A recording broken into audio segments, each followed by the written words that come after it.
Warning, censorship. Warning, censorship. Sheila Gunn Reid for Rebel News, and I just got out of Zoom court. You see, Alberta Health Services is seeking, and unfortunately they just won, an emergency restraining order against Ty Northcott, the rodeo legend, his lovely wife Gail, and the rodeo company that they own and operate together. Now, to give you a little context here, at the beginning of May, Ty Northcott held a protest rodeo at his farm near Bowden, Alberta, at his private property. It was attended by thousands of people, including me, and rodeo cowboys from all over the world and people from all across the prairies. For it all, Northcott was slapped with summonses to appear in court for violating the public health orders that prevented public gatherings of more than 5 people, including those who were protesting bad government laws. It also prohibited sporting events. But the rodeo was a roaring success. And of course, Ty Northcott, he's still fed up with the restrictions on his life and his business and the sport that he loves. So he organized yet another protest rodeo rally for this coming weekend. Today is Friday, and Alberta Health Services just went before Justice Rook in Calgary to get a restraining order to prevent the Northcotts from holding a rodeo, but also from breaching any public health orders for the duration of the public health orders. The court order also prevents people from attending or participating in the rodeo with notice of the court order. Outdoor competitive sporting events are still banned. And though the argument was that this rally in protest of the government was not really a rodeo, but rather a protest, Justice Rook ruled that it is a rodeo first. Now, protests in Alberta are not limited by hard caps on attendance, which means if you go to a rodeo grounds to protest the government, that's just fine.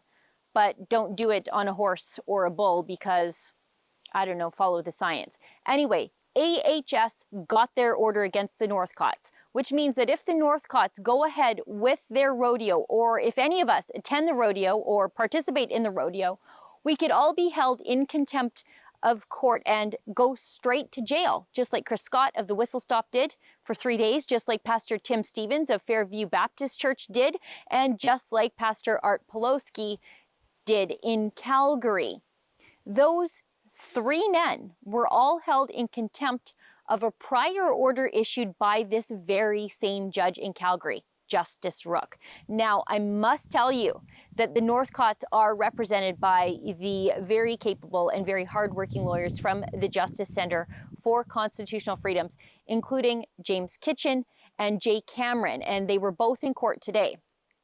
Jay Cameron insisted that the order against his clients should be extremely narrow about who it applies to and when it applies, because, as Jay Cameron noted to the judge, he didn't want Alberta's health minister to be held in contempt of the order next time he goes for a private dinner atop the Sky Palace with his boss, Premier Jason Kenney. Now, that's in reference to photographs that were leaked online this week of senior cabinet ministers in Jason Kenney's government, including the health minister Tyler Shandro and Jason Kenney himself and the finance minister, all enjoying a completely not socially distanced drink in their private government pub atop the Sky Palace building. Current health restrictions say that there is no dining between people who are not all living in the same household. And I don't think those gentlemen all live together. Now, the building is also called the Sky Palace because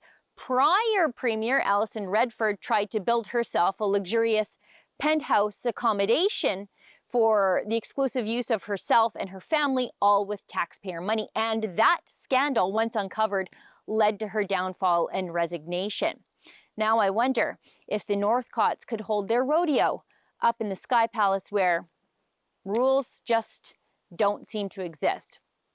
As I pointed out, the Northcotts are represented by the great lawyers from the Justice Center for Constitutional Freedoms. However, Rebel News is helping the other people I mentioned there, Chris Scott and Art Pawlowski, in their battle against Alberta Health Services and the Alberta government by covering all of their legal expenses through our largest civil liberties initiative to date, fightthefines.com, where we help normal people fight their lockdown infractions in court at no cost to them.